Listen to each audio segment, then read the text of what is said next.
benvenuti a un'altra puntata di Mick Bubble.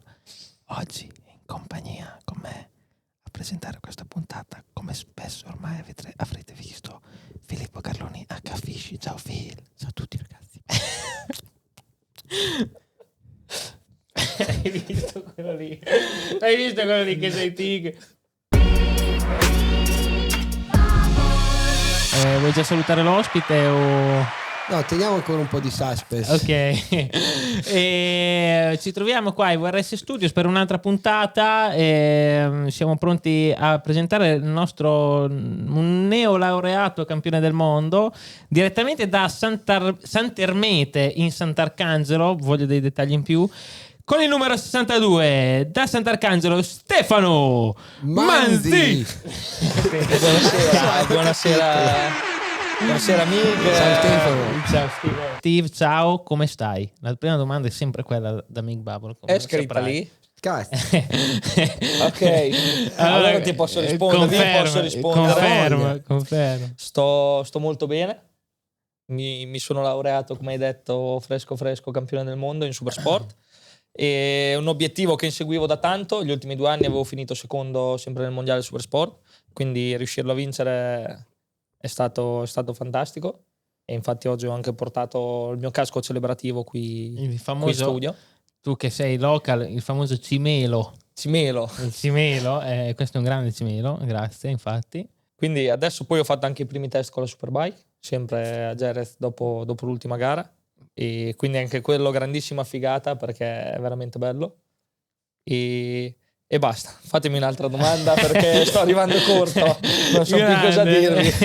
No, ma infatti adesso andiamo ad approfondire già tutto quello che hai detto, perché appunto in ordine temporale sei diventato prima campione del mondo, poi test Superbike, ma vorrei partire proprio da questi ultimi, ovvero da questa nuova avventura, questa nuova sfida. Come è andata di Superbike? Ho visto dei risultati piuttosto buoni nei test e volevo sentire un parere tecnico, come è andata, contesto, che sensazioni hai avuto e come è andato questo esordio in Superbike. Allora, è andato molto bene e all'inizio, in realtà è il secondo test ufficiale che faccio perché Yamaha mi aveva già fatto provare a Misano quando c'erano sempre degli altri test Superbike durante l'anno e avevo già fatto una giornata dove già ero andato abbastanza bene ed era stata la prima presa di contatto con la moto. E questi qui invece erano quelli ufficiali anche col team, perché quando avevo fatto i test ero col test team Yamaha e invece adesso questi test qui di Jerez sono stati con il mio team del prossimo anno dove correrò. Bellissimo perché è uno step in avanti. Io ho corso in Moto2 in Supersport, però diciamo è un crescere, andare avanti, ma a livello di tutto, dalla struttura. Certo. Il box è bello perché quando fai test, noi nelle gare in Superbike si può tenere solo una moto nel box, non come in MotoGP, però quando fai test hai 2 moto, quindi arrivi nel box, c'è 2 moto pronte, è figo, c'è tanta gente da lavorare e il lavoro è molto di più sia dentro sopra la moto che fuori anche. Ma appunto immaginavo ci fossero tanti cambiamenti, ovviamente in meglio perché andando in Superbike comunque sali di livello, ma ad esempio squadra è la stessa che avevi in Supersport o proprio sono uomini diversi perché il team è sempre Tank 8? No, ho cambiato anche team, che quindi, è GRT, il team italiano. Giusto. E quindi completamente persone nuove, però immagino come ti stai trovando bene, no? Bene, perché poi c'è una piccola differenza rispetto anche al mondo della MotoGP che la gente non lo capisce, ma in Superbike non esiste tecnicamente il team ufficiale, non può essere scritta la squadra come Yamaha e basta o come BMW, Ducati o qualche brand, qualsiasi brand. Ma la moto fornita è la stessa per tutti, quindi tra ufficiali e non? No. C'è la moto ufficiale, ma tu non puoi avere il team Yamaha diretto. Quindi Yamaha in Superbike schiera 4 moto ufficiali, ma sono 2 team separati. Che uno è GRT JITR Yamaha e uno è Crescent Yamaha.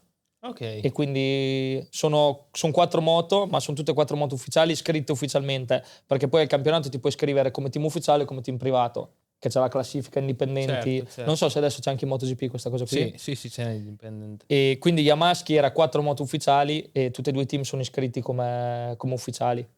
E c'è questa differenza qui perché anche in Supersport io correvo per Tenkate però ero Yamaha ufficiale, ma correvo Certo. per Tenkate perché non ci può essere il team Yamaha direttamente. Ok, tutto chiaro. Ma, Vedi, questa è una differenza. Rispetto alla Super Sport è molto più tosta la Superbike o siamo lì come... Cosa cambia a livello di Esatto, guida? l'altra domanda che volevo fare infatti è quella della stessa del nostro filo, che tecnicamente la moto, tanta differenza, poca, come è andata, come Allora, è stato l'adattamento? Il salto è grande perché le moto non c'entrano praticamente niente. Addirittura. Secondo me, dopo si chiamano le categorie derivate di serie, ma secondo me la Super Sport è ancora una derivata di serie, ma adesso le Superbike tutte sono dei prototipi. Sì, perché La moto è fatta molto bene, però con l'originale c'entra poco. Quindi anche a livello di personalizzazione, di fit sulla moto, puoi cambiare serbatoio, puoi cambiare la sella, puoi cambiare qualsiasi cosa. E a livello di ciclistica, di sospensioni, di tutto, la moto è molto performante. Super Sport ha dei limiti che devi rispettare il regolamento usando dei particolari originali che pur funzionando bene arrivano a un Certo. limite presto. In Superbike invece comincia a essere veramente una categoria, diciamo, di prototipi, fra virgolette, perché è tutto portato all'estremo anche lì. E la moto è una brutta bestia perché va. tira, va. Dopo io avevo girato con il 1000 con un R1 originale, avevo già girato, però secondo me non ha niente a che vedere con la Superbike. Superbike va, Certo, frena, immagino. soprattutto anche decelera forte e va sempre, si impenna, che in Supersport non hai questi problemi. Cioè te in Esatto. Supersport esci dalla curva, pianti tutto il gas, butti sulle marce e vai fino alla Senza- prossima curva. La prima volta che l'ho provata a Misano, quando esci dal tramonto a Misano, che poi devi andare a metterla dentro il curvone, cioè già prima di entrare al tramonto cominci a pensare che dopo c'è il curvone che lo devi fare, che cioè Certo. con la Supersport lo fai pieno in carena, con la Superbike cominci a chiuderlo il gas perché arrivi con un altro slancio. Curvone penso una delle curve chiaramente di entrambi i calendari sia MotoGP che Superbike, ma penso una delle curve forse più da pelo, più difficile e veloce di tutto il calendario. Non so se ci sia qualche altra curva veramente. Ma è un bel più- curvone quello, però. Madonna. Cioè, anche al contrario era bello, ma vabbè, il curvone a detta di tutti un vero curvone. Ma la curiosità che ho io, in Superbike i test sono liberi? No. No, allora in Supersport sì. Te puoi quindi girare tutto quello che tu vuoi. puoi girare tutti i giorni con la moto da gara. Ok, Quindi se tu hai un budget per andare a fare i test o cose, puoi girare tutti i giorni liberamente ok. e non hai limiti con la moto che corri. In Superbike ti puoi allenare con un 1000, ma deve rispettare un certo regolamento perché non si può avvicinare troppo alla Superbike. E invece i test con la moto da gara, quelli sono, c'hai le giornate. Ok. E adesso hanno fatto anche le mezze giornate. Ok. Quindi se tu sai che piove o comunque ci sarà brutto tempo e vuoi girare solo mezza giornata, ti conta mezza giornata. Bello. Cioè, alla fine farete molti test? Ti chiedo se farete molti test perché insomma dopo il primo contatto quanto ti sei quanto senti che ti possa mancare o comunque quanto senti la necessità di girare ancora per riuscire a limare ancora, diciamo? Allora, faremo molti test, abbastanza. Il programma è fatto abbastanza bene, però comunque bisogna essere fortunati anche col meteo, perché comunque se li pianifichi poi Sì, piove, sì, alla chiaro. fine salta tutto. Però considerando che ancora non è finito quest'anno, ho fatto una giornata a Misano sta a giugno. Poi adesso dopo l'ultima gara ho fatto un'altra giornata a Jerez e adesso torneremo a fine novembre a Jerez 2 giorni. Ok, 26, quindi ancora 27, quest'anno, diciamo. Ancora quest'anno. E poi noi ripartiamo a gennaio subito con i test perché a febbraio cominciamo il campionato e facciamo altre 2 giornate a Jerez, 2 a Portimao, poi andiamo in Australia, facciamo 2 giorni di test e poi facciamo un weekend di gara. Ostia, quindi Quindi in totale sono 8-9 giornate. da qui alla prima gara. Sì, se si riescono a sfruttare tutte col tempo, col meteo che permette di girare, fai un bel chilometraggio prima di cominciare, perché c'è da fare. E ti trovi bene sulla moto già o come ti senti? Molto, è un po' fortissimo. strana. Quanto hai fatto? Terzo alla fine? Sì, non c'eravamo tutti. Chiaro, però comunque è un conto, insomma. No, essere sì, lì bisogna o- farlo, anche se sei in pochi. Essere lì o essere là. Ecco. E sì, diciamo che quella giornata lì di test, Nicolò Bulega ha fatto molto la differenza, è andato fortissimo. Però poi il secondo che era Vierge, che anche lui è passato in Yamaha, era 11° da me. Quindi, e altri piloti Yamaha comunque erano alle mie spalle e mi sono trovato subito molto bene. È un po' particolare l'R1, ma quella di tutti i piloti, perché ha una seduta molto bassa, sembra la distanza sella pedane è molto piccola, sembra di salire su una Moto 3.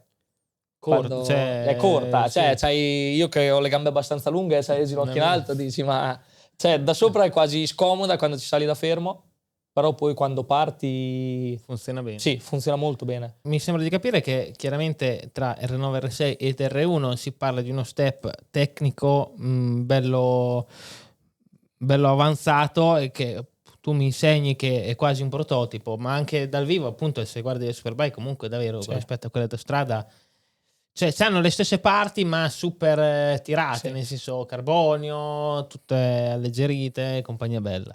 Volevo sapere l'adattamento tra R6 e R9 e di conseguenza se l'R9 è stato un passaggio che ti ha avvicinato all'R1, capito? Cioè se comunque questa nuova moto è anche propedeutica all'R1, visto che sei anche andato subito così forte.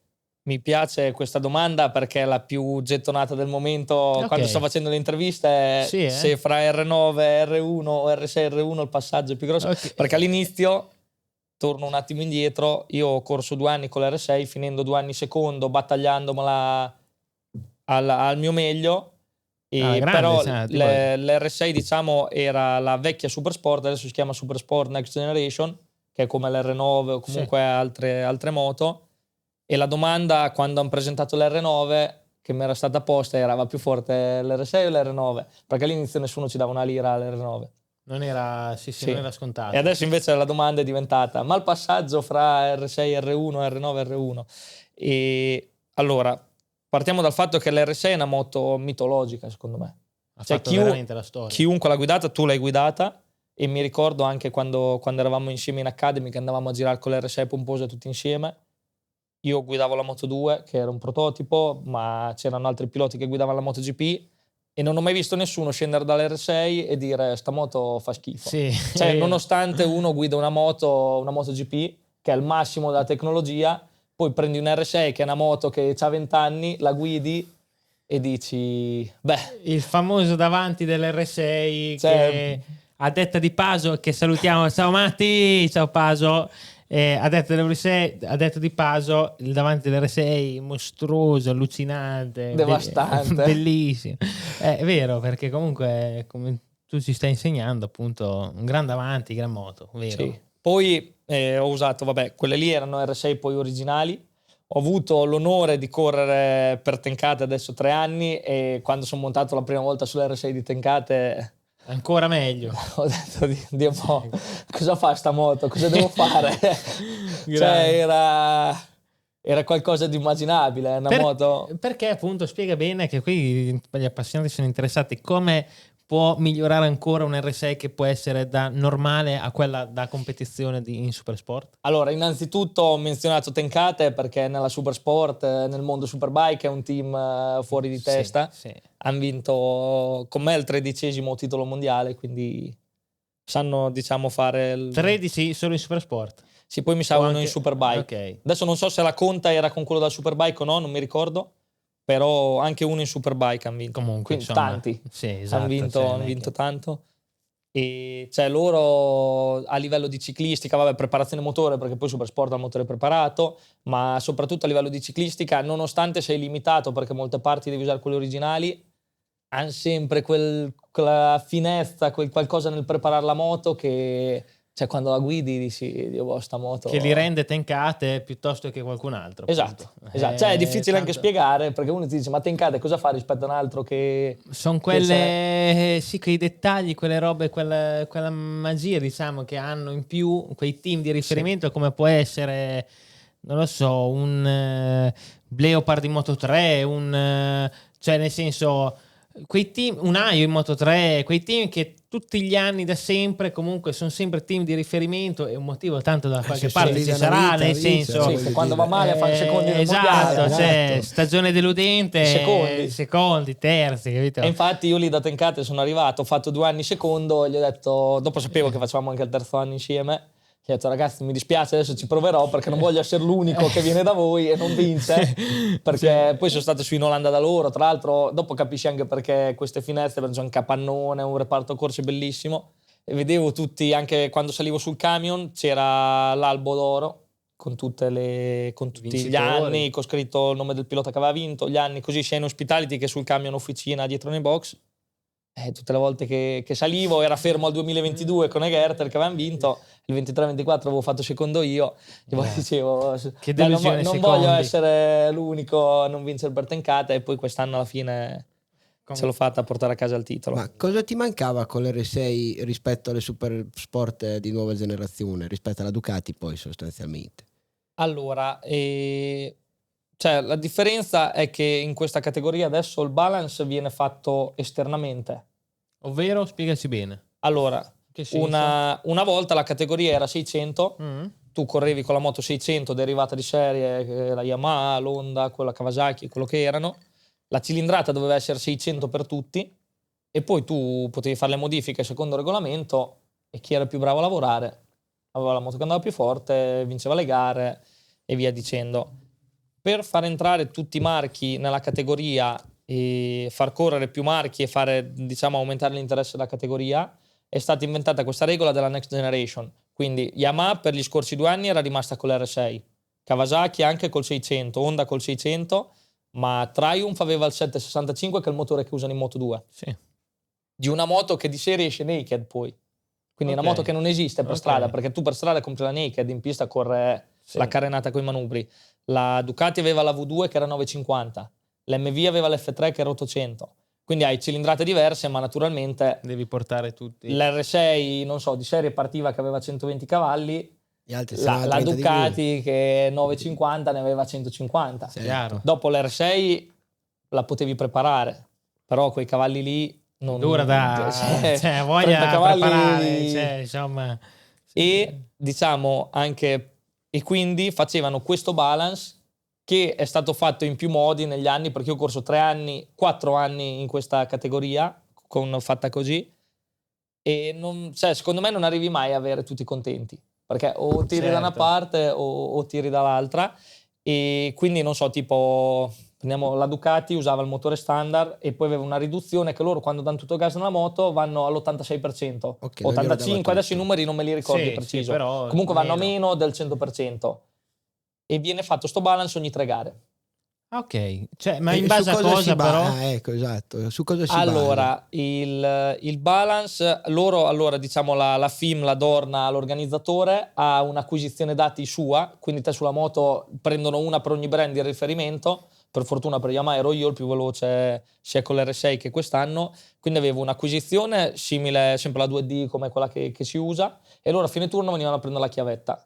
Okay. E poi facevano il loro balance e poi ogni tanto portavano anche tipo un banco prove e provavano le moto sul banco. Cioè, ma loro dalla chiavetta dei tuoi dati dicevano... Cioè... Però io non li vedevo i dati degli altri. Ma però tipo dicevano te sul dritto vai troppo forte, sta roba questa allora ti cagliamo, in curva vai troppo piano. Sinceramente io non l'ho mai capito, e andavano a parlare le dirigenze di ogni casa, andava a parlare quello che si occupava della Yamaha, della Kawasaki, dell'MV, solo che diciamo... come ho detto, nessuno è mai contento, perché io dicevo la mia moto va più piano, con l'altro no, la mia va più piano, così. Però secondo me il punto principale è che comunque correndo con una cilindrata maggiore hai dei vantaggi a livello di coppia, perché dopo loro facendo sto balance, se te guardavi le velocità di punta in 10 km/h c'erano tutte, ma è come ci si arriva? È come ci si arriva, o comunque tu durante la gara con un 4 cilindri o un 2 cilindri le gomme le consumi diversamente. Sulla più coppia tira più sulla moto, e comunque avendo solo 2 scoppi e non 4 scoppi sulla gomma usa meno la gomma. Sì, poi magari se ti trovi davanti uno che non riesci a fare la percorrenza, io magari devo fare più percorrenza. Quindi sono tutte queste cose qui che però fanno parte della categoria. E all'inizio io facevo un po' da matti nelle interviste, davo via che dicevo mi fanno correre questa moto, gli altri non è regolare o cose. Però poi ho capito che era anche inutile arrabbiarsi di questa cosa qui, e poi diciamo l'erba del vicino è sempre più verde, quindi vedevi sempre agli altri c'hanno, io non ho. Allora quando ho smesso di guardare a questa cosa qui, di dire ok, forse è meglio guardare più per me stesso, faccio il meglio, se poi veramente non riesco ad arrivarci, tanto chi deve capirne di questa cosa qui lo sa e lo vede. E prima o poi comunque mi arriverà la situazione giusta che potrò dimostrare il mio. E ho fatto 2 anni così poi alla fine. Però il primo anno è stato quasi tutto così di sempre, ma loro, io non ho, Invece il secondo anno già un po' meglio, e comunque sono arrivato alla penultima gara che coi punti ancora ero dentro per il mondiale, ero un po' distante, non ce l'ho fatta vincerlo. E anche lì durante l'anno però, non so, abbiamo cominciato in un modo, a metà anno... Ti viene stravolta un po' la moto, diciamo. La mia no, perché l'R6 alla fine andava sempre a tutta, però gli altri poi a metà anno li hanno chiusi. E da lì io ho cominciato a vincere delle gare. E dopo rimani sempre con, ma se li chiudevano prima, è sempre... però con secondo me la storia non si fa. Ma infatti sì, perché è una roba che viene fatta nel corso del campionato. Se la riduci dopo vuol dire che la devi ridurre anche prima. Il pensiero che mi viene da fare a me. Però tipo, non so, la riducono a terza gara d'Assen. Certo. Però in Australia io ho fatto secondo, potevo vincere. Infatti sì. Però col secolo tu non fai niente. A questo punto è meglio iniziare con una roba e finirla. Sì, c'è questo cambio durante la stagione che magari ti può stravolgere dal far fatica a stare sul podio o vincere a che cominci a vincere le gare. Ma a livello di setting, di appunto adattabilità o comunque di moto da guidare, cambiava anche appunto la moto da guidare quando ti cambiavano un po' alla fine sarebbe un BOP, un balance of performance. Sì, quello lì, come nelle macchine. Esatto. Quando ti cambiano il BOP comunque ti cambiava anche la ciclistica, la guida della moto, comunque su quello non influiva più di tanto? Diciamo, ho corso il primo anno in Supersport con la Triumph. Sì. Che era una next generation, e ancora gli altri che correvano con Yamaha così avevano le moto old generation. Ma il primo anno questo balance qui era fatto diversamente e cambiava parecchio con la Triumph, perché io sono passato da inizio anno da fare settimo ottavo, dopo anch'io non ero a postissimo, a fine anno a fare dei podi e vincere a Portimao. Quindi lì cambiava anche proprio come andava la moto e tutto. Poi passando con Yamaha, diciamo, il regolamento finché c'era l'R6 era fatto che l'R6 è la moto di riferimento. Quindi l'R6 andrà sempre tutta aperta. Il massimo. E gli altri si devono equilibrare in base alla performance dell'R6, che poi non è stato così, però comunque era quello il regolamento di quegli anni lì. E quest'anno poi è entrata l'R9, ma ho smesso anche di seguire questa cosa qui perché stavo impazzendo. Perché se no te stai sempre dietro a queste robe qui e dici, cioè prima che cominci l'anno esce il regolamento, te lo dicono perché io non lo leggevo, te lo dicono quelli del team, te cominci l'anno che dici ok adesso arriviamo in Australia, non facciamo neanche il podio perché loro c'hanno la moto che va più forte. Perché questo succedeva? Perché le prime gare sono tutte libere, diciamo? No, però da un anno all'altro è successo che ad alcuni è andato via libera. Per le prime gare appunto su cosa ci si basa? Sulla fine dell'anno passato? No, perché durante l'inverno diciamo fanno un altro balance, penso sul banco prova. E fanno un po' diciamo a numeri, sì. A tavolino. E anche questa cosa qui non è stata, che poi è stata anche un po' quest'anno così, il balance non viene fatto esclusivamente sulla moto, perché loro vogliono un po' tutti i marchi davanti. Quindi se tu hai diciamo un pilota che va un po' meno, però vuoi tenere il marchio davanti, magari una moto la fai andare un po' più forte, perché così anche se compensi quello che non c'è. Perché diciamo, non voglio far polemica su questa cosa, ma io mi sono ritrovato che correvo con la Triumph e andava, quando ero full, a 86% nel rettilineo. A quest'anno a lottare sempre con la Triumph che full va al 100%. Allora dico, perché quando correvo io con la Triumph doveva andare all'86 e adesso va al 100%? Ma che roba complessa però. Ma molto. E di ogni 3 gare e comunque da fine anno a inizio dell'anno nuovo ogni 3 gare riequilibrano e quindi di conseguenza vuoi o non vuoi comunque cambia sempre un po' di e poi di il problema più grosso che poi non è stato un problema, perché per la prima volta quest'anno io ho avuto la penalità 2 volte con la Yamaha. Abbiamo preso diciamo una penalità perché dicevano che la nostra moto era troppo performante, e la prima è stata l'aggiunta di 5 kg nel peso minimo. Che infatti ne parlavamo prima anche di questo. E poi ad Aragon le ultime 3 gare ci hanno tolto 800 giri motore. Il problema è che la Yamaha R9 è una moto che gira 11.000, quindi se gli togli 800 giri praticamente gli togli tutto.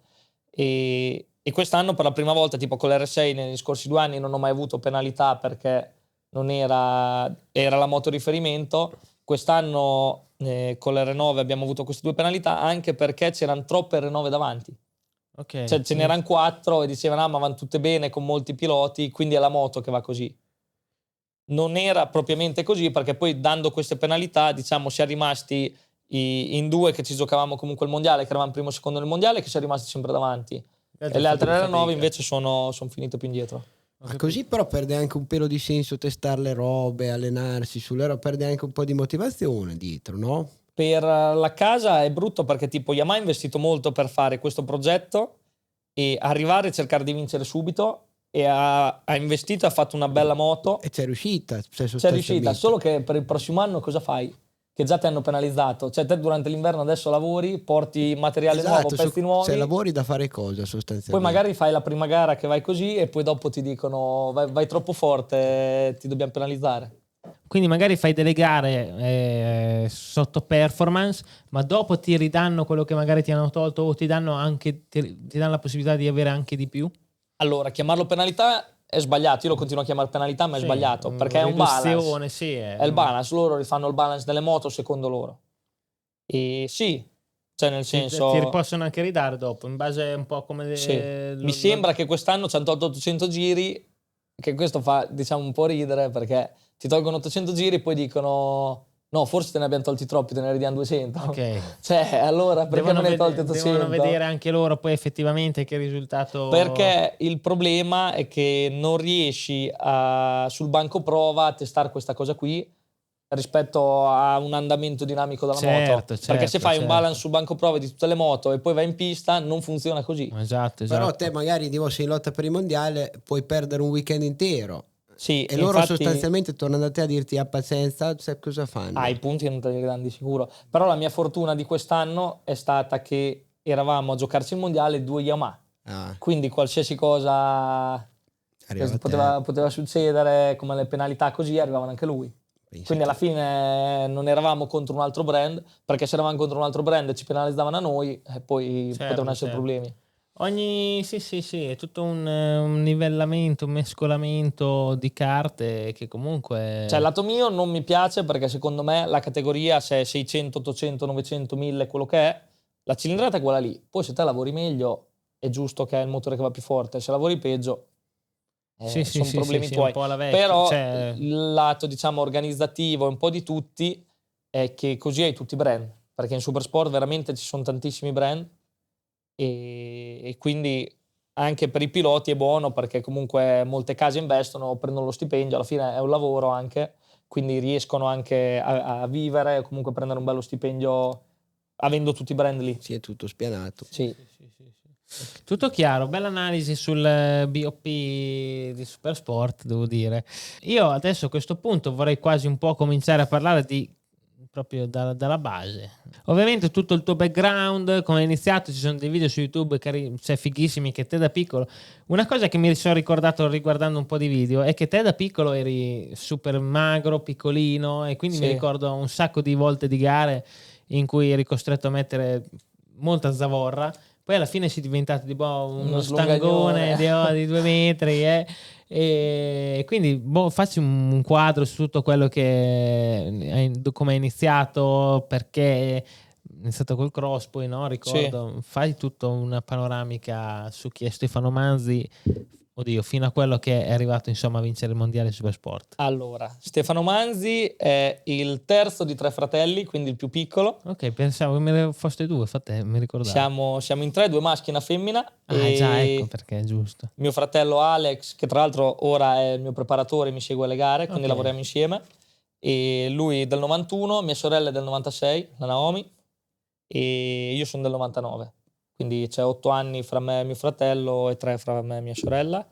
E allora, mio fratello mio babbo correva, crossista, dei famosi anni 70-80, che adesso quando gli parli, noi una volta saltavamo forse per il lungo, noi di qui, noi di là, però è arrivato a fare secondo al campionato italiano 500. Ok, tipo 500 da cross. Quindi 40 minuti più 2 giri o 35 più 2 giri, adesso non mi ricordo la sua categoria quanti ne faceva, comunque gare toste. A 2 tempi poi. 2 tempi, 500 Yamaha 490.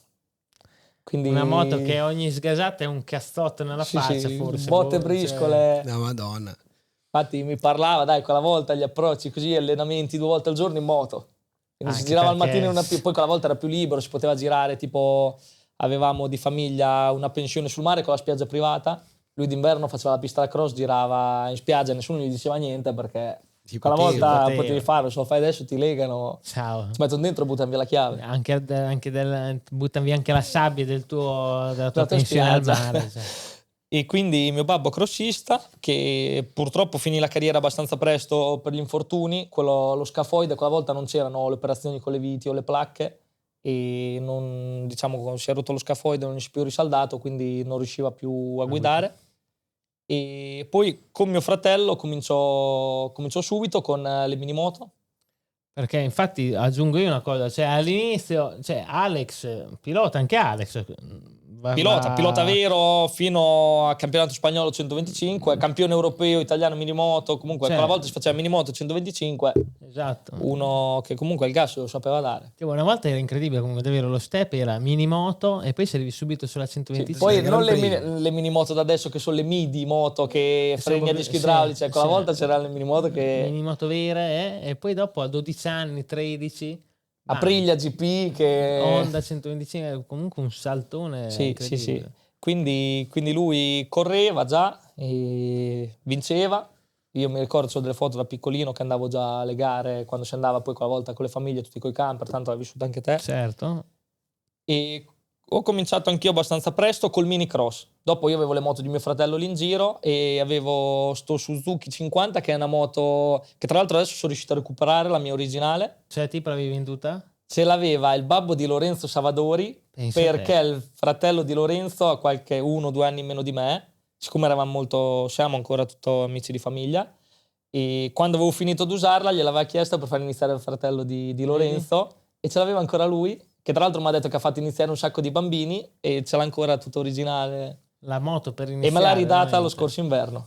Che spettacolo. Che è una moto che è un mini cross tipo un Yamaha PV, quelli piccolini, Sì. però è della Suzuki e c'ha le forme di una moto anni 80, quindi col serbatoietto piccolo, il sellone lungo Un po' dietro, più ma è bellina da stondata. matti. Sì. E con una marcia folle prima, frizione automatica, ma una moto, a 3 anni ho cominciato con quella e c'è una scena che si ricorda mia sorella perché andavamo a girare io e lei, che ha detto che io sono partito, c'era una cava abbandonata vicino a casa, sono partito a manetta, il gas non l'ho chiuso, mi sono infilato nel fosso tutti i rovi e mio babbo è dovuto venirmi a prendere nei rovi, tirare su, ha detto che piangevo, facevo da matti, avevo 3 anni e lei ancora ride di sta roba È chiaro, immagino. che abbiamo cominciato così. E poi per scherzo ho fatto una gara a San Marino, alla Baldasserona c'è la pista da cross, c'è una pista di minimoto. Sì, quella pettine. Sì, un quella del pettine, Sì, che se la vedi da alto dici com'è Sì, possibile sto layout. E con una Polini di mio fratello siamo andati con mio babbo a fare sta gara, l'ho vinta, ma eravamo 4 scappati di casa, cioè c'era io, mio cugino Mattia Casadei, Nicolas Casadei col che vernici caschi, che già lui era un po' più grandino, c'erano altri 2 o 3 pilotini, ma proprio una garetta dalla parrocchia. Perché quindi adesso non mi ricordavo di sta roba, cioè mi ricordavo ma la vorrei enunciare che te praticamente sei cugino con Casadei, Mattia. con Mattia. Poi non so che grado di parentela con Nicolas perché adesso non li riconosco Incredibile. tutti. Queste sono e qui torniamo un po' alla puntata di Cevoli. Queste sono le unioni motoristiche che permette la Romagna. Qui è Romagna. Tutte queste storie che veramente solo qua. La mamma di Mattia, che è la sorella di mio babbo, infatti si chiama Elena Manzi. La mamma di Mattia, che è la sorella di tuo babbo, di Mauro, ok. Sì, infatti fa di cognome Manzi Ok. anche lei. Sta con Pumidor, con Giancarlo, che correva con Pumidor. motocross anche lui, perché quella volta era più il motocross che la velocità. Chiaro. E quindi vabbè, ho fatto sta garetta, l'ho vinta e dopo fa ridere a dir vittoria, perché era... come tanta prima, vittoria. cioè. Prima Come se vittoria. scendiamo qui di sotto, facciamo una gara noi. Chi arriva adesso prima così, là l'incrocio. sì. E dopo ho continuato con le minimoto, poi dopo giravo con la minimoto e la tuta di mio fratello, quindi con scritto Alex nella schiena, e all'inizio infatti una volta, dopo tutti da bambini, c'era Gabellini, Zaccone, tutti quanti che sono della mia generazione, va Gabellini da mia mamma a San Mauro e gli fa: ma Alex dov'è? Mia mamma lo guarda, fa: Alex è a casa. Stefano è là, lui fa: no, si chiama Alex, perché giravo con la tuta di mio fratello che c'era scritto Alex, quindi certo, se sei quella tuta lì dentro ci deve essere quella persona lì, se no da bambini per forza. è chiaro, È lo esatto, sponsor, il esatto. fratello magari. E dopo questa, vabbè, tutta la parte minimoto che non ho fatto molto io di minimoto perché erano già usciti i mini GP. dove lì ho vinto 2 campionati italiani di fila. Ho fatto 3 anni. Il primo anno non ho fatto tutte le gare e comunque ho fatto un podio a Pomposa, mi sembra, Lei un cos'era terzo il posto. trofeo Honda 100? Anche, è proprio il campionato italiano mini Mini GP, GP. che c'eri te con la 7, mi sembra già. Ostia, ok, quindi siamo al 2008-9 giù di lì? Io ho fatto 2009, 10-11, sì, 2009 ho fatto solo Sì, qualche sì. gara. Sì, E sì. il 2010 te eri già in Spagna, penso, non c'eri più. CIV 125. Sì, 125. Bello, E quindi con la Hondina. dopo ho fatto 2010, ho vinto la 50, che si correva con l'Honda 104 tempi o la 52 tempi, avevo l'Ondina. Sì, sì. E poi nel 2011 ho preso la Metra Kit 70, ho vinto i 70, vincendo tipo su 12 gare 11, una facendo terzo, quindi vincendo tutto. E lì già Stefano Manzi comunque cominciava a essere un nome abbastanza, dai, Certo, fra perché tutti i poi- ragazzetti, comunque vincevo le gare. E poi sono passato l'anno dopo in Pre-GP e Rookies Cup, che c'era ancora la Esatto. 125 nel 2012. Bello, sì. E lì, come dicevi prima, ero basso, pesavo 35 kg io quando ho fatto il primo test con la Rookies Cup. Avevo l'airbox della moto in piombo, che pesava 8 kg solo l'airbox, e poi avevo delle altre zavorre, avevo 15 kg di zavorra sulla moto, perché pesavo 35 kg, io ero 1,50 m per 35 kg. Come hai fatto un'esplosione? Dopo è arrivata dopo. Madonna. Perché i suoi avevano un ristorante, quindi avrà mangiato come un drago. Solo... E poi ero con i bambini rompipalli e non mangiavo niente. sta. E dopo feci la Rookies Cup che finì 2 volte sul podio il primo anno. Mi ricordo quando della Rookies Cup veramente eri minuscolo. Il primo anno ero abbastanza piccolo, il secondo già ero cresciuto un po' e feci la Pre-GP, sempre quell'anno lì, Rookies Cup Pre-GP, dove finì secondo perché non sono riuscito ad andare all'ultima gara, che ero ad Aragon per la Rookies Cup a Mugello, e ho perso l'italiano per qualche punto, ma ho saltato l'ultima gara. Italiano pre-GP, quindi con chi eri? Con... Privato, moto faceva mio babbo. Ok. Avevo un RMU che la preparava mio babbo in garage perché Mauri Racing Team. fino alla Pre-GP le moto anche in mini GP me le ha sempre fatte tutti mio babbo. Ok. Che cos'è la Pre-GP? Che categoria è? Adesso mi sa che si chiama Moto 4 in Sì, Spagna. era- È un 125 depotenziato senza dei particolari, tipo non puoi usare l'airbox, il motore deve avere 35 cavalli. Ah, ok. E si poteva correre, alcuni correvano proprio con l'Ondina GP 125 depotenziata. Invece tipo l'RMU faceva questa Pre-GP che era il disegno identico all'Honda del telaio, però aveva il motore TM 125 da cross. Ok. Quindi Sì, è sì. un 125, non un GP, ma Un po' meno. sì, un po' meno per far cominciare i ragazzetti dai mini GP Alle ruote. alle ruote Sì, alte, la sulle ciclistica piste, è sì. quella. Correvi a Misano, correvi a Vallelunga, si correva già nelle piste a Varano, correvi nelle piste un po' Mugello più grandi. anche figo. forse. Mugello, Franciacorta c'era e si correva così e quindi quell'anno feci quelle 2 categorie. Poi l'anno dopo passai al CIV Moto 3, che lì ci siamo incontrati. Prima era al Mugello che ci siamo toccati subito e che io mi ero Sì. steso. Non mi ricordo, però un contatto subito alla prima gara, ma io ho fatto una wild card, sì, sì. Sì, lui già era in Spagna, io CIV Moto 3, che erano arrivate le Moto 3 nel 2013, cioè le Moto 3 nel mondiale c'erano dal 2012, però nei campionati diciamo inferiori nazionali sono arrivate l'anno dopo, 2013. Quindi facevo il CIV e la Rookies Cup sempre, dove quell'anno finì terzo e il CIV ho vinto una gara, tra l'altro che ero compagno di squadra di Maro, È vero. eravamo una specie di Team Italia Junior Team era. Ah, ok. Con la federazione. Poi c'era ancora l'Europeo che è stato l'ultimo anno in prova unica dal Bassete, Bellissimo. dove finì sesto al fotofinish con Quartararo, ma eravamo tutti in gruppo, c'era anche te hai fatto mi sa podio?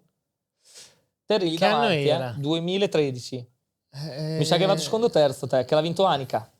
Sì, sì, mi ricordo, ma non mi ricordo. Io con Quartararo quinto sesto, ma eravamo tutti attaccati, eravamo arrivati. Dico, che roba brutta non ricordarsi così tanto bene di quelle volte lì. Io Mi sa che te che Sì, eri sì. sul podio, Però... che avevi l'FTR te, Sì, anche io sì, c'avevo sì, l'FTR. sì, sì. E poi dopo... L'anno dopo ancora Rookies, ancora terzo. E c'è Mahindra con 2015. Cioè, con la Mahindra ho fatto 1 o 2 podi delle gare un po' così. Ma lo facevi a tempo pieno o era solo... A tempo pieno, ma non ho finito l'anno perché, diciamo, la mia è una famiglia normalissima. Quindi finché correvano da piccoli potevano finanziare le mie corse qui in Italia o fino al Pre-GP. Poi dopo, quando si parlava di quelle cifre lì, io sono sempre andato avanti perché i team mi facevano correre. I miei non ce l'hanno mai fatta tirare fuori dei soldi. ed è stata anche una fortuna questa cosa qui. Quindi il team dove correvo voleva dei soldi, i miei non glieli davano, le ultime 2 gare non mi ha fatto correre perché ha messo un altro pilota Che invece pagava. Sì. Quindi non finì lì, ma l'anno dopo già sapevo che passavo al mondiale col Team Italia, e io da lì diciamo è l'inizio della fine, perché poi è cominciato il mio buio, perché sono arrivato praticamente da piccolo, ho fatto bene, nei mini GP ho fatto molto bene, pre-GP, Rookies Cup, comunque adesso sembra che voglio fare il fenomeno perché parlo di me stesso, però ero uno dei più promettenti, perché alla fine a livello di risultati, no, esatto. con la Rookies Cup, i podi, le cose, ho fatto 17 podi nella Rookies Cup, ho finito 2 anni terzo, e il salto nel mondiale, poi comunque ero uno di quelli di quelle generazioni lì che doveva arrivare, e quando ho fatto il salto io mi sono perso. Ma allora, intanto chi c'era nella tua generazione? Perché ci hai dato Quartararo, c'erano un po' gli stessi Martin. La Rookies Cup, l'ultimo anno che ho finito terzo, Martin, Mir, Manzi, la classifica finale. Ok. Beh, c'era Bestia, ce n'erano tanti che ci sono anche c'era Dizza, c'era. E ce la battagliavamo, comunque ero lì. Certo.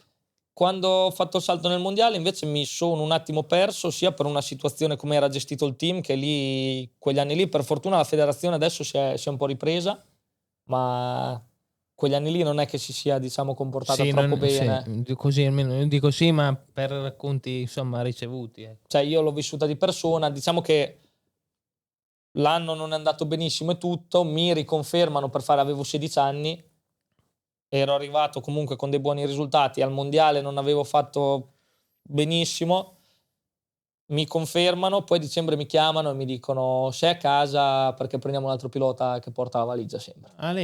Quindi il team della federazione italiana che mi lascia a piedi per prendere uno che portava i soldi. Okay. Questa è stata la mia esperienza che ho avuto quella volta lì. Ma tra il 15 e il 16 questo? Sì, e quindi dopo ho avuto la fortuna che già il 14 con la Mahindra avevo fatto anche qualche test come collaudatore che mi portavano a girare, e la Mahindra fece il team sviluppo nel CEV perché aveva il mondiale, quindi riuscii a trovare una sella lì ed ero compagno di Bez. Ok, quindi tu nel 16 avresti dovuto fare il mondiale col Team Italia, ma sei stato lasciato a piedi a dicembre e vieni ri-ingaggiato, no, perché alla fine era sempre Mahindra anche al mondiale. Sì, però il Team Italia, diciamo, correvo con Mahindra perché il Team Italia aveva la Mahindra, ma non era una cosa diretta a loro, era per la federazione italiana. Ok, e dopo sei stato richiamato dalla Mahindra, ma al CEV, quindi diciamo uno step indietro, tra virgolette. Dopo c'è un passo indietro che però è stato poi appunto forse molto formativo, ed eri compagno di Bez, hai detto. Sì, che poi Bez all'inizio no, ma a metà di quell'anno entrò in Academy. Ok. E io lo guardavo e dicevo beato lui, lo vedevo, cioè, con un'invidia buona, ero invidioso perché avevo una bella opportunità, e lui lì all'inizio andava molto forte, però era un po' più incostante. Io già avevo un'esperienza di un anno di mondiale e alle Man feci subito un podio, e poi sì, mi ricordo. Che si faceva la gara lo stesso weekend del mondiale, e che lì c'era anche tra l'altro Vale, che poi mi ha raccontato dopo che stava guardando la gara perché quella gara lì non avevo ancora la tuta pronta, corsi con una Speedy bianca taglia 52 del concessionario perché ero Speedy, ma non avevamo fatto in tempo a farmi le tute perché era stata una decisione dell'ultimo momento, quindi o magari mi era arrivata la tuta ma mi stava stretta, dai che non la metti per la gara, quindi tuta bianca, e la Mahindra aveva fatto delle carene nuove che non funzionavano, quindi quelle che avevano che funzionavano erano solo nere color carbonio, quindi moto nera color carbonio solo col numero davanti, tuta bianca, podio. Proprio bellissimo, sì, sempre. Quella è una ricetta segreta. Se uno non fa podio da un po', dice mi fate la tuta nera, io vado a prendere una tutaccia, podio assicurato, c'è scritto. Podio dopo quell'anno, e quell'anno lì da 1,60 m comincio a crescere. Io da inizio a fine anno nel 2016 ho preso 23 centimetri. No, Madonna. Tutti in altezza o anche da... E sono diventato più o meno come sono adesso, qualcuno dice 78, qualcuno 1,80, comunque. A occhi mi sembra più 1,80, però vabbè. Ma anche più di voi. Ma infatti avrei detto anche di più addirittura, quindi. Su qualche documento mi scrivono 78, qualcuno 80, io dico 1,80 per farci far media, sì. E divento 1,80 m, e a fine anno facevo fatica a stare in carena su sta Moto 3, non ne potevo più. Facevo delle belle gare nel CEV, però non ero, diciamo, più l'ultra fenomeno che arriva, vince, spacca tutto, sta davanti, veloce, ma non ero nella mia dimensione, ma ripensandoci adesso non mi trovavo neanche io nella mia dimensione. E a fine di quell'anno lì Mahindra ci diede la possibilità a me e Bez di fare delle wild card Al mondiale. E fine anno, verso agosto. Ok. E una era Silverstone, una era l'Austria e l'altra, chi penso andava meglio dei due in queste wild card, faceva anche Misano. Okay. E ne ho fatte 3 in totale. Quindi facciamo l'Austria, gara classica mia come facevo gli anni prima del mondiale, fra il 15° e il 20° posto. Lì di lì non si scappa. Di lì non si scappa. Andiamo a Silverstone, facciamo le prove, niente di che. No, Madonna Silverstone. Facciamo le qualifiche e io e Bez entriamo. Lui penso che casco 7 volte in un giro. Io andavo dritto perché, come direbbe il lepro, tinco come un sardone. Come un sardone perché pioveva nelle qualifiche. Pioveva, wet, sì. Full wet, ma molto. Non riuscivo a capire. Dopo si scoprì che c'erano dei ragazzi giovani che lavoravano lì nel team, comunque si tirava indietro col budget, si doveva, ci avevano lasciato le ruote da trasporto, che era il rain, però erano gomme da trasporto, infatti qualifiche eravamo 34 e 35 in griglia. Sì, 34esimo e 35esimo. Infatti il team, le termo, la cassetta delle chiavi ce le aveva nel baule della BMW dietro dalla safety car. Le prendeva da lì. Senti, mi porti la roba che tanto ci vediamo lì. Tanto eravamo un paio di metri. Io non so cosa è successo quel giorno. Siamo partiti. Volavi? Dai, quando parti così indietro dici cerco di recuperare il più possibile, tanto lo sai e vediamo. Venivo su e di solito tanto i primi giri il gruppo davanti va via. E venivo su e stava lì il gruppo, venivo su. A una certa mi sono trovato a lottarmi il podio. Ero tipo quarto, a metà gara. L'ultima posizione. No, ero lì, devastante. ma c'era lui, ce n'erano tanti altri, che poi c'era Navarro e lui che con una chiusa dall'esterno feci cadere Navarro, che poi ti ha preso te. Allora sì, chicane che adesso è nel T4, ma quella volta era il T1, era il T2 forse. Fatto sta che Garona della Madonna, gruppone di qua di là, e Manzi dentro questo gruppone è da protagonista, perché appunto veniva su da laggiù dietro come un matto, cioè era lì che... Bella era stata la sua gara perché battagliava con tutti, chi c'era, anche gente che si giocava al mondiale, tra cui lo stesso Navarro appunto, che lui nel 2000, qui stiamo parlando del 16. Ha fatto secondo o terzo nel mondiale. 16, sì, lui ha fatto i primi 3 del mondiale e dopo Bella era stata, cioè adesso dico Bella, quindi ovviamente ero arrabbiato perché anch'io era una bella gara. Ma posso chiedere scusa in pubblico? Pubblicamente dopo anni e anni, scuse non necessarie ma accettate alla grande. Lui si tocca con Navarro e io ero lì ovviamente nervoso della Madonna, perché poi Navarro era rimasto sotto, oppure io mi ricordo che lo ero andato a soccorrere perché era rimasto sotto la moto, lo sentivo che rantolava, faceva dei veri. Adesso ridiamo, per fortuna. Sì. No, sta bello. Però poi quella gara è terminata quarto o sbaglio? Quarto. E dopo quindi comunque è successo, sono quasi podio, ma comunque è successo. Dopo feci la settimana dopo la gara di Misano e tornai fra il 15° e il 20° posto, una gara mi sembra con Dalla Porta che era con Sky, tra l'altro che era il tuo compagno, una battaglia, all'ultimo sangue. Quest'anno che ho vinto abbastanza gare ho fatto molta meno fatica che fare con la wild card tipo 18° a Misano in Moto 3. Però Misano è chiaro. E poi sempre in quel periodo con la mia famiglia, perché eravamo insieme a loro che facevano la mia gestione e poi gestione, cercavamo di correre perché c'era poca gestione da fare e cominciato a contattarci la VR. Ok. Quindi si parlava di Academy anche per me, la possibilità di entrare in Academy, ed è venuta fuori la possibilità di andare in Moto2 col Team Sky. Io ero già alto e c'era stata la bega con Fenati che aveva litigato, quindi non c'era più il suo posto. E c'era il posto libero, c'era una sella libera e abbiamo cominciato a parlare di sta roba con la mia famiglia così, e a fine 2016 entrai in Academy e firmai con Sky per la Moto2. Vieni chiamato dalla VR46 ma allo stesso tempo catapultato sul mondiale Moto2, quindi non solo catapultato nel mondiale, ma non passando dalla Moto 3 e direttamente in Moto 2. Questo secondo me della tua carriera è stato un passaggio insomma cruciale, comunque un passaggio tosto. E appunto proseguiamo con il cammino. Come andò quegli anni e quell'anno e appunto e poi dopo? Io anche quando ho fatto questi 6 anni in Academy, comunque è stata un'opportunità per me e li ringrazio ancora tutt'oggi.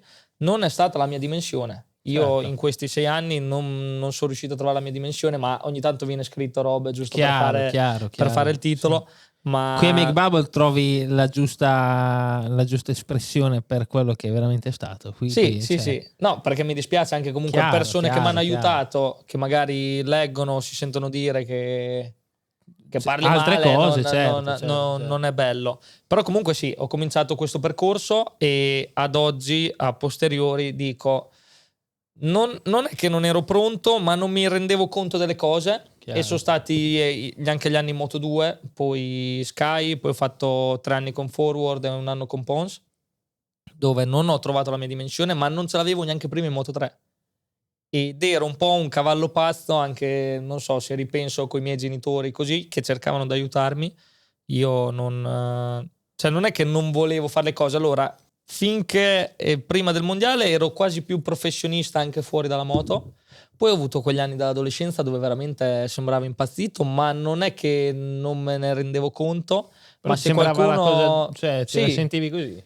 e anche i miei genitori così provavano a dirmi o fare, facevo da matto, mi rivoltavo e non era, diciamo, d'aiuto per il mondo delle moto, perché si era già arrivati dal mio primo anno di mondiale nel 2015 che sì, dovevi essere un pilota veloce, ma era già il periodo che dovevi lavorare fuori dalla moto, nel senso dovevi lavorare allenamenti, analizzare, fare, dovevi essere più professionista.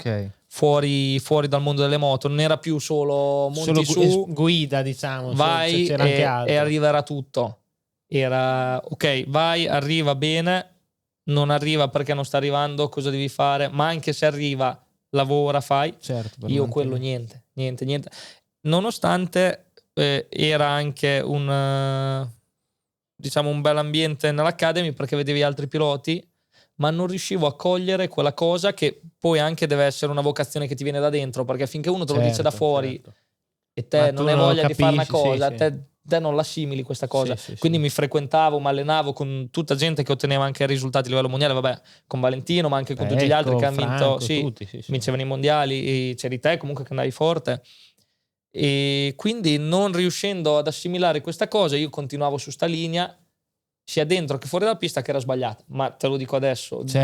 E sono passati 6 anni fino poi ad arrivare al Supersport, ma io, cioè, sti 6 anni, a parte che sono volati, sai che gli anni del mondiale, tu cominci l'anno che fai i primi test a gennaio e novembre, che è un attimo che non te ne rendi conto. Gli anni volano, cioè sono passati 10 anni dal mio primo anno di mondiale e mi sembra ieri. Esatto. Solo che io ho perso tutti sti anni facendo così, non essendo, diciamo, il miglior Stefano Manzi che poteva essere per far questo, ma non avendo neanche una vocazione, o comunque non ero molto stimolato, avevo perso la voglia. Io gli ultimi anni, l'ultimo anno che ho fatto la Moto 2, prima di passare in Supersport, molte volte chiamavo mio babbo e gli dicevo: fine anno smetto, vado a lavorare perché non ce la faccio più, non mi piace quello che sto facendo. Mi andavo a allenare in moto che non avevo voglia di girare.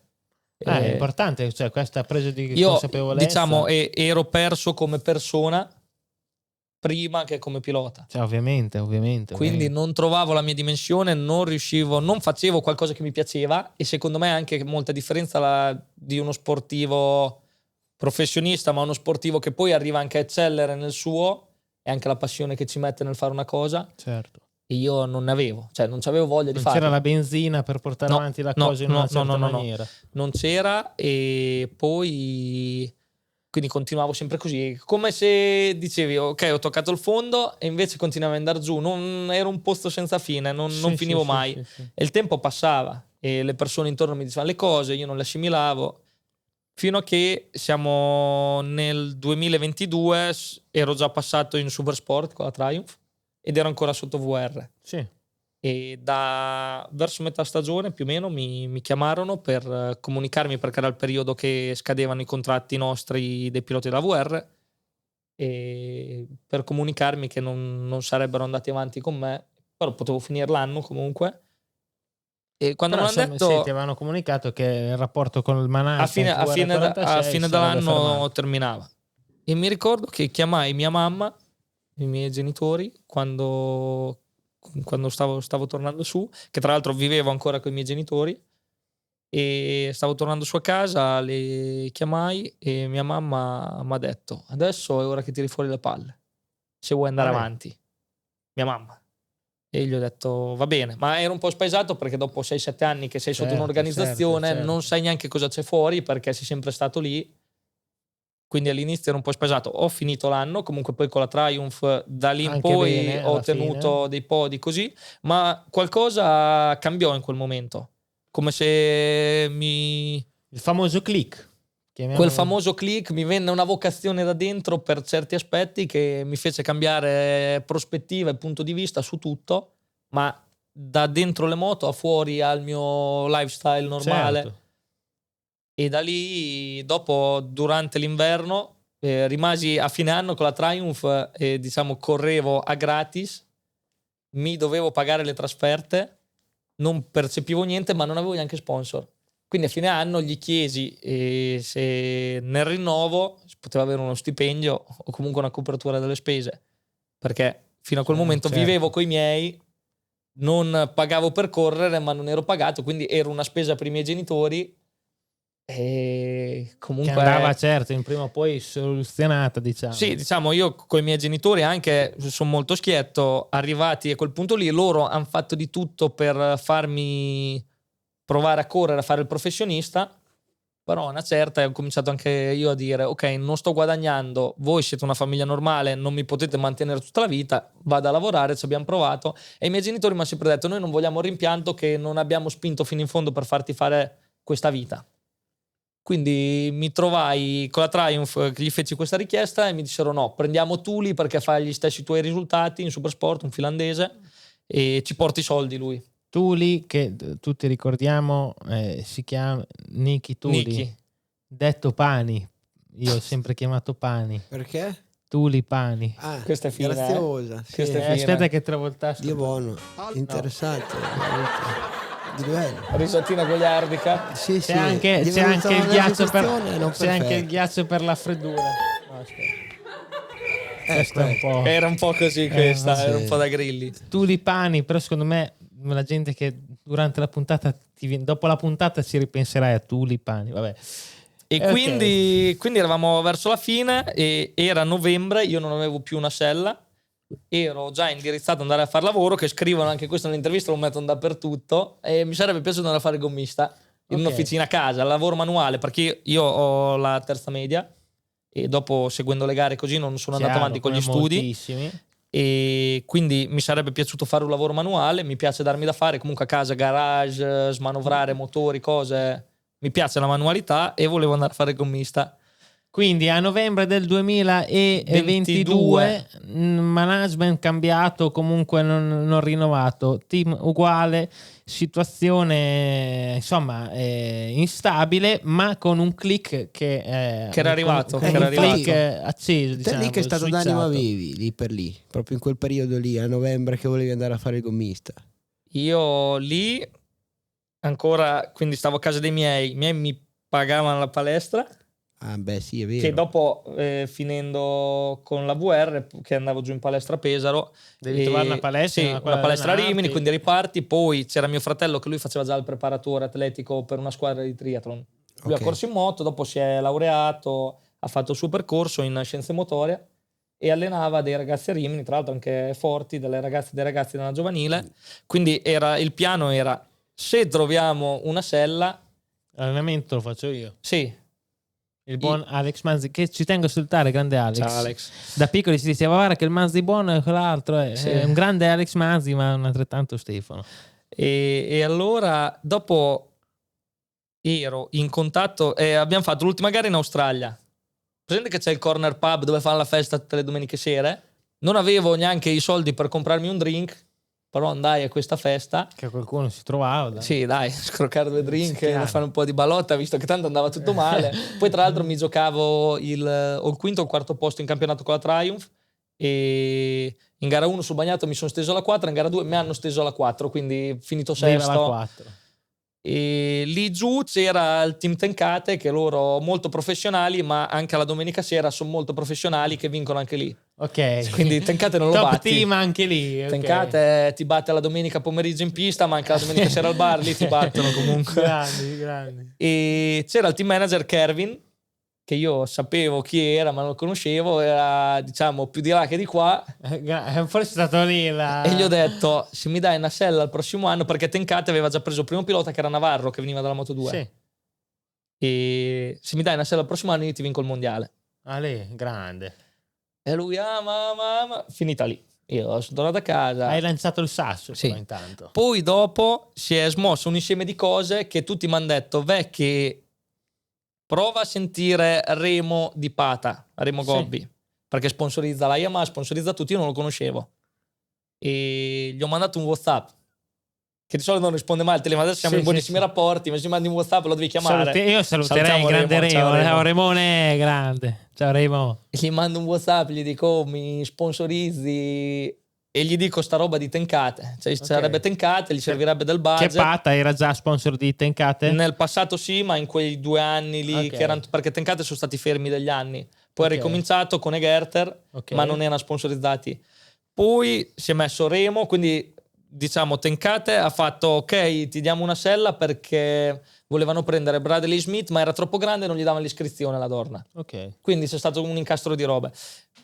E volevano un budget perché il pilota vero era Navarro, doveva entrargli il pilota pagante, perché molti team in Supersport un pilota corre stipendiato e uno è pagante.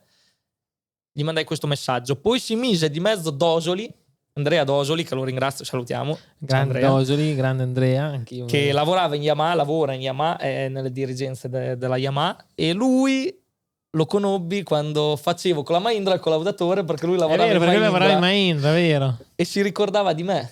Grande. Quindi si sono messi insieme la Pata, Tenkate che li ho visti alla serata, festa, Bello. e mi arrivò sta proposta di contratto per la stagione 2023, quindi era a dicembre già si era fatto. Avevamo appena fatto la 100 km che avevo finito con Elia secondo, quindi dai, ancora avevo fatto sta gara, fa un po' d'umore anche se diciamo dice poco. Certo. Tipo, io faccio solo quella, do tutto lì. Quest'anno E Tenkate mi mandò a metà dicembre, ero in palestra che mi stavo allenando e mi arriva il messaggio, guarda c'è la proposta di contratto. bella soddisfazione. Aspetta. devo dire. Non è finita. Tutto a posto, Pata copre il budget per il team, ma c'erano 45.000 euro per trasferte e cose mie, a mio carico. Ok. Ah. Quindi non proprio tutto a posto. Ma io, ecco. cioè in quella situazione lì, i miei genitori avevano già fatto oltre. Certo. Quindi Dover questi tirar soldi fuori- qui non c'erano. E Però dall'altra parte c'era in ballo una possibilità della Madonna. allora chiamo mia mamma è la numero 1 perché Ariete come me è spigliata dura. Mio babbo già è un po' più pacato e gli ho detto, ma allora vogliono questi soldi qui, ma se io con quella moto lì sicuramente partiamo, faccio i podi, c'ho i primi gara perché c'erano i primi gara, le rate erano tipo, cominciavano ad aprile i pagamenti, noi il campionato cominciavamo a febbraio, dopo dai in qualche modo la rabattiamo e gli comincio a pagare quei premi. Bello. Questo era il piano. Mia mamma, sì, devi fare così, bisogna andare così. Mio babbo, sì, bisogna andare. Mio fratello, che è molto riflessivo, dico, "Oh, ma se sti soldi qui poi te li chiedono." E gli ho detto, guarda, se ce li chiedono che non prendiamo i premi, ci lasciano a casa perché non paghi, ci lasceranno a casa. Ma se non andiamo, sicuramente non ci proviamo. Allora io firmai un contratto con... ho 45-50, ma penso 45. Ma io non avevo un euro, niente. Cioè, anzi, avevo i debiti. Per gli anni scorsi avevo i debiti. Certo. Quindi cominciai così. In Australia subito podio, e poi Indonesia altro podio ed ero secondo nel mondiale. Bello. E dopo ho cominciato così con i premi e dopo gli ho detto, mi potete spostare la rata di aprile Di un di un altro mesetto? pelo. Perché i premi dopo te li danno, ma deve passare un mese dalla gara. Ok. Perché c'è un mese nel tempo dei reclami, dei risultati, così. Quindi quando è certo il risultato... Allora dopo sono cominciati ad arrivare i soldi, ero comunque in lotta per il mondiale, me li hanno spostati, dopo li ho cominciati a pagare. E a Misano è arrivata la svolta perché mia mamma parlava con Remo, gli diceva, "Oh, sai che Stefano deve pagare quei premi così", e Remo arrivò insieme a Yamaha e quindi io diciamo sono entrato come secondo pilota, quello pagante, Però Navarro dal primo test l'ho sempre messo dietro. E a Misano mia mamma parlava con Remo, così diceva Stefano sta andando bene, ma sai è difficile portare questo peso dei soldi sempre. Certo. E con Yamaha mi presentarono a metà stagione il contratto ufficiale.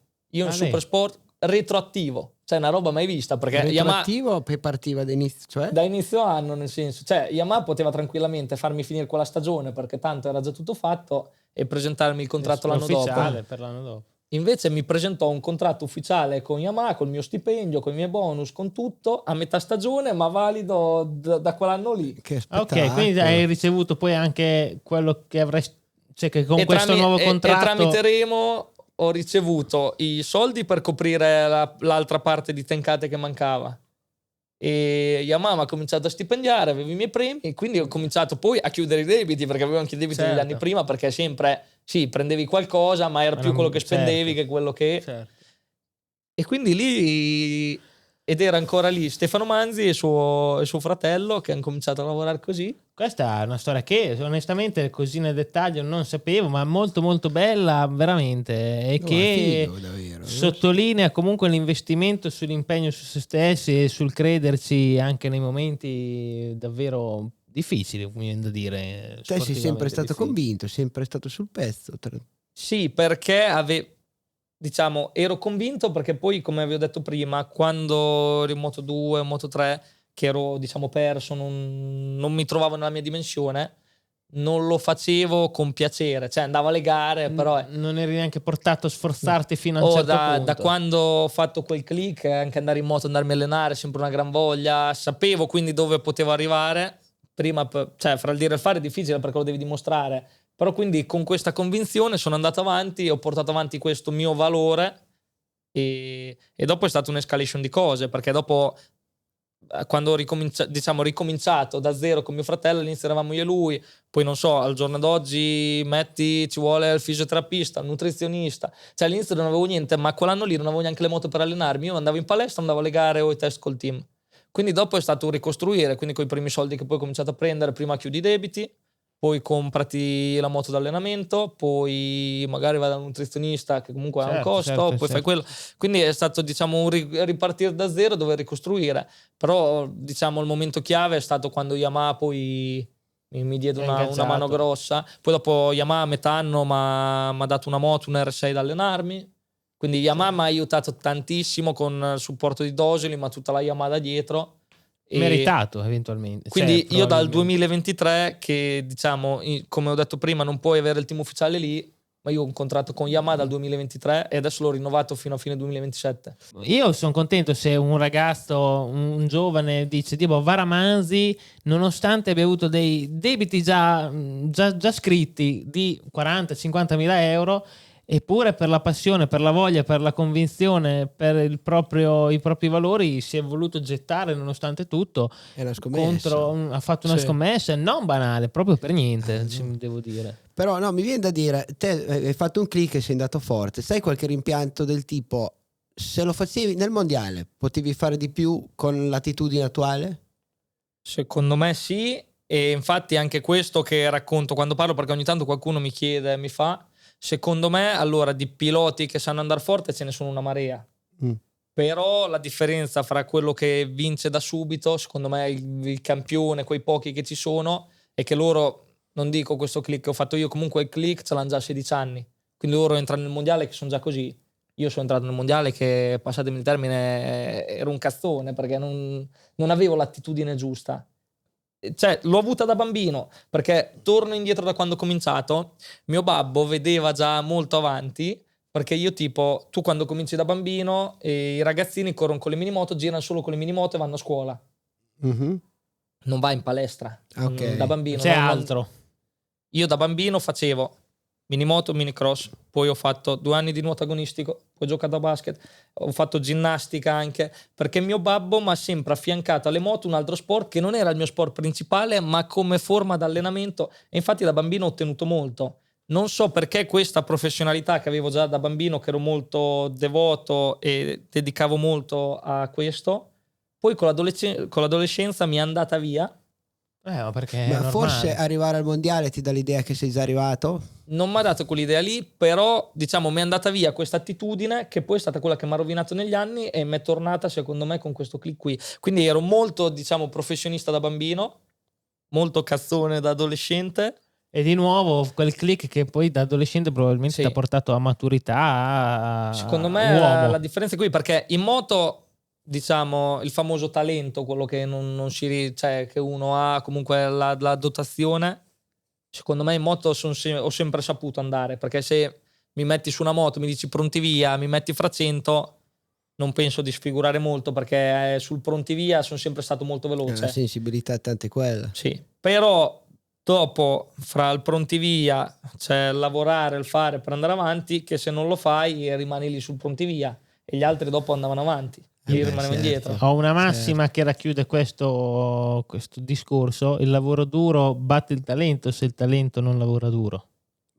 Questa frase c'è scritta nel Red Bull Center in Austria. Io ho uno screenshot di questa frase sul telefonino, perché quando l'ho vista da un mio amico che è sponsorizzato, che è andato lì e l'ha messa, e mi è rimasta questa frase qui anche a me. La conoscevo ed è... Con scritto Andrea Migno, piccolo sotto. tra Io fa conto che l'ho virgolette. sentito dalla Mara Maionchi X Factor una volta. Ma quindi- c'è nel Red però, Bull Center in Austria c'è questa frase qui, cioè, vedi, comunque è applicata su varie... che secondo me è sempre vero. giù, va là. Io, cioè, all'inizio mi parlavi di ste robe 5 anni fa, ti sputavo in faccia, ti dicevo che, cioè, Sì, cosa vuoi da me? Sì, i cazzi tuoi. E ho capito. E poi dopo, chiaramente, solo delle grandi soddisfazioni. Se non la battaglia degli ultimi anni, comunque hai fatto 2 volte vice campione del mondo e poi campione del E mondo. poi in tutto questo del mio debito, tu comunque hai una scala premi. E in Super Sport, diciamo, la scala premi è solo nei primi 3. Quindi se sei fuori dal podio già non prendi un euro. Ma se vinci o fai secondo c'è una differenza bella grande, sia le gare che il campionato. E in tutto questo, torniamo a inizio puntata, c'era di mezzo che io correvo con l'R6 e c'era le Next Generation, che sapevo che c'era un handicap di moto. Quindi io non ho mai corso per i soldi, non è che faccio le gare per dire vinco così guadagno più soldi. Però quando c'hai i debiti, che sai che devi pagare 40.000 euro e se vinci 3 gare, diciamo, è un conto, se no è un conto, altro. se fai secondo si fa più lunga, dopo dici... cambia anche quello, Inizia parecchio. anche per fame. Sì, c'è una voglia di... E diciamo anche il primo anno, quando dicevo che facevo l'intervista che facevo da matti con sta roba che davo via come per terra Era per anche sta roba, per- era perché io comunque vivevo con sto... Cioè io al mattino mi svegliavo in hotel, mi lavavo la faccia e sapevo che dovevo andare in circuito a far da matti, perché Certo, poi a fine mese certo, arrivavano le certo, fatture da certo, pagare, certo. e se non arrivavo sul podio vincevo, le fatture non si Ma pagavano, infatti- io rimanevo a piedi. Ma infatti secondo me, adesso Stan hai vinto il mondiale, top, ma secondo me cioè, le imprese grosse è più l'anno scorso e l'anno prima a far secondo, voglio dire. Cioè, per te è stato più difficile Stan al mondiale o gli anni scorsi? A livello proprio di guida in pista ti sto parlando. Quest'anno non è stato, diciamo, di quelli regalati, ma meglio così, perché è quello che ti insegna anche di più. Però gli anni scorsi ho sofferto di più. Cioè molte vacillare di più. molte gare vedevo che comunque non riuscivo a vincere, ma non era colpa mia. Sì, Cioè non è che dici non sei veloce abbastanza per vincere, ma vedevi che mancava sempre qualcosa. E lì soffrivi, perché poi c'era anche sta roba qui del frustrante. fatto dei soldi dietro. Però veramente con Tenkate innanzitutto come team, ma con Yamaha, ma sempre, cioè da quando sono entrato con loro, oltre al mio click personale, come se mi hanno capito da subito, mi hanno sempre Preso dato una sotto- mano, mi hanno preso sotto la loro ala, non mi hanno mai fatto sentire in difetto.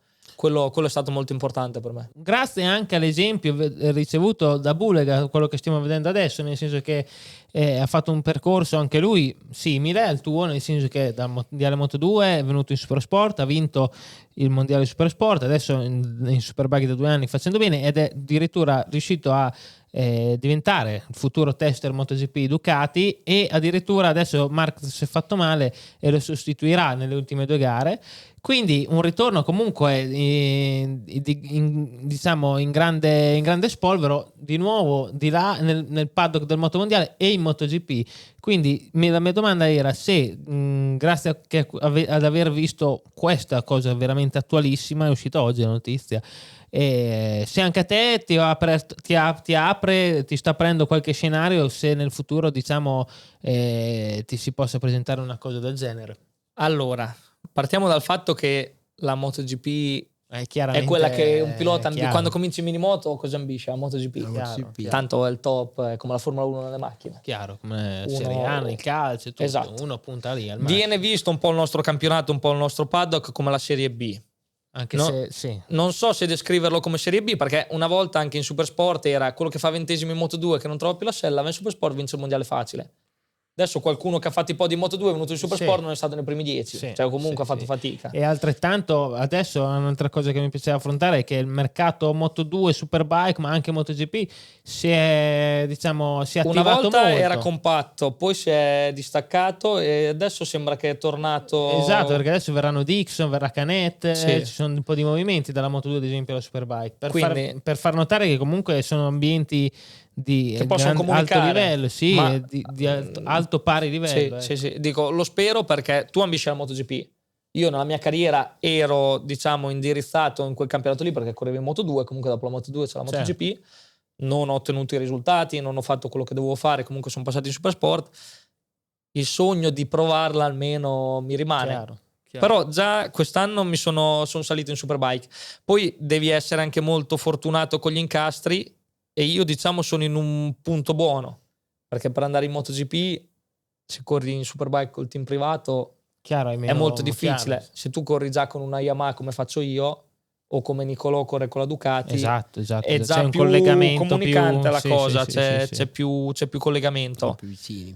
È chiaro che Rimane un sogno al momento, cioè io non voglio fare quello che adesso ho vinto la Supersport, devo passare in MotoGP, no. chiaro. Però secondo me se in Giustamente. Superbike dimostrerò, comunque farò vedere dei buoni risultati, un buon valore mio, a quel punto sì. mi Ma piacerebbe, cioè a me piacerebbe, a te ti piacerebbe, È una domanda- a te ti piacerebbe. Infatti dopo che fai una domanda a te c'è una domanda che no, si dico, alla relassa. fine la mia è una domanda stupida, nel senso che è chiaro che ognuno ambisce a quel tipo di risultato, di traguardo lì, ma alla fine immagino che anche Bulegas non è che quest'anno abbia fatto il campionato, se vado forte faccio i test con la MotoGP, anzi è stata un po' una cosa che è nata strada facendo e un po' probabilmente se Marquez non si faceva male a quest'ora Sì. non farebbe non farà le wild card comunque Cioè di bello c'è che se vai veramente forte, perché in Superbike puoi andare forte, ma come ha fatto vedere Nicolò, come fa vedere Toprak, chi va veramente c'è la possibilità che certo, puoi passare in di aprirsi MotoGP, scenari. di passare in Ti MotoGP. apro questo Io infatti sto scenario che volevo chiedere io è come ti sentivi e come vedevi quella volta il dover passare in Supersport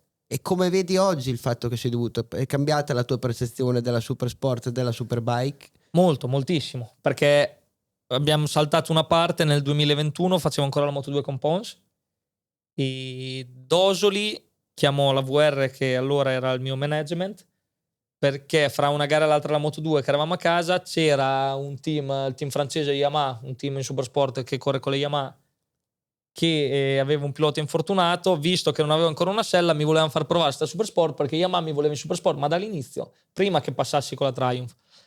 Andai a Jerez, feci sta wild card, col team mi trovai malissimo, a fine anno mi proposero questa moto ma cioè, non me la sentivo ad andare con questo team qui perché non mi trovavo e sono passato in Supersport con la Triumph. Ma quando sono passato, anche quando mi hanno chiamato a fare sta gara, ci sono state persone esterne che mi hanno detto di andare perché io non volevo andare. Cioè per me è finita la Moto2, io potevo smettere di correre e andare. Al giorno d'oggi ti dico, È stata la mia ma fortuna. se è stata la mia fortuna. fortuna riuscire a fare così perché diciamo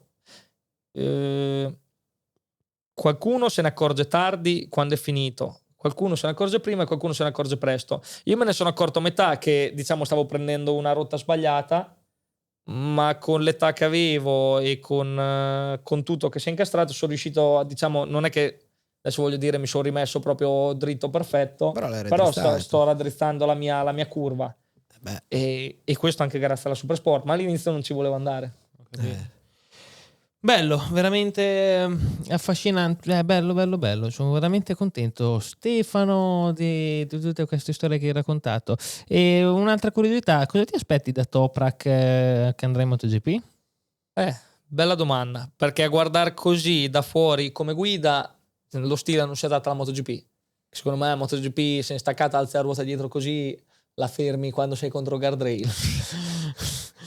Io sono curioso, secondo me. Aspetta, ma adesso questa cosa la dico per ridere, non sì. massacratemi da casa, perché Toprak è un gran fenomeno, secondo me si adatterà, ma il difficile è che il prossimo anno sarà l'ultimo di questa categoria qui, Sì. perché secondo me il meglio arriverà con l'altra categoria, perché si avvicina già più a quello che fa adesso. Ok. Perché la nuova MotoGP secondo me è più vicina a una Superbike da adesso che è la MotoGP adesso. e con anche il passaggio delle gomme Pirelli. Sì, esatto. Perché le gomme alla fine sono quelle che ti tengono attaccato per terra. Fa molto differenza. Quelle che conoscere, sapere come funziona. Quelle che abbiamo adesso in Supersport e in Superbike fanno paura. Sì, parlano tutti non ne senti uno che parla male. Sì. Cioè sono delle gran gomme. Tutto torna.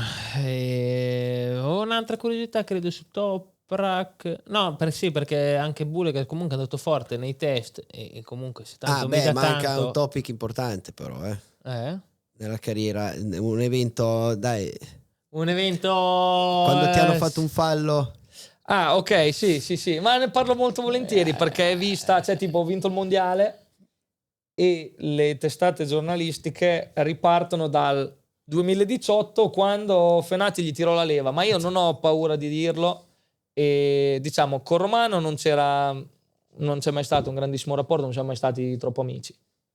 Io ero più giovane, lui era più giovane e diciamo è stata più montata. Madonna, parlavamo prima, cioè io secondo me veramente moltissimo. Cioè, allora, il gesto non è stato bello, non è stato un bel gesto da vedere in Mondovisione e tutto quanto. È andata bene perché poteva andare peggio, quindi siamo qui a raccontarlo, è andata bene, ma il fatto che è stata montata mediaticamente così tanto veramente spropositata, secondo me la cosa. Cioè, è una roba che se pensiamo indietro agli anni 90 succedeva sempre. Negli anni 90 era una roba che facevano cazzotti mentre si andava, cioè a volte non va bene, non è che voglio dire me lo deve rifare, mi deve ritirare il freno, non va bene farlo, ma quello che è stato messo intorno dal lato suo che diciamo l'ha distrutto. Sì, di sicuro non l'ha aiutato, è stato una... E lato mio anche, cioè vinco un mondiale nel 2025 e si riparte dal 2018, cioè riparti da qualsiasi cosa, ma riparti da quello lì che c'era scritto in molti, è riuscito a ripartire.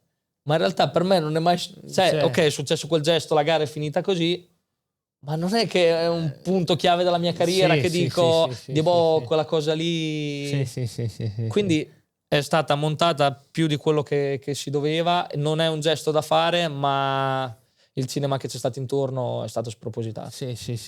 Io la vedo così, Io anche, tra l'altro, ma ovviamente non prima. Sì, ma perché non ovviamente per questo motivo qui, ma mi piacerebbe invitare anche Rom prima o poi, perché secondo me Roma ha dato tanto a questo sport qua. Comunque io ho un bel rapporto con lui. Allora chiaramente dopo parlavamo anche di... però sono anche più piccolo, io arrivo dopo, però mi ricordo quando io facevo i mini GP, lui faceva già la 125 con Nelly, lui è dell'annata anche tua, cioè andava forte.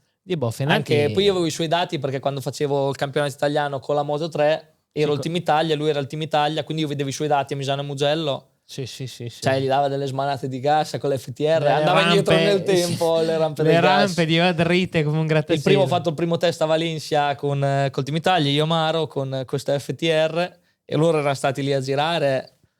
Io ho visto i dati. Poi era le prime volte che vedo la telemetria perché era dal pre-GP non ce l'hai. E mi dicevano devi aprire il gas così. Ah sì? Ok. Posto. Come faccio? Cioè, come... Sì.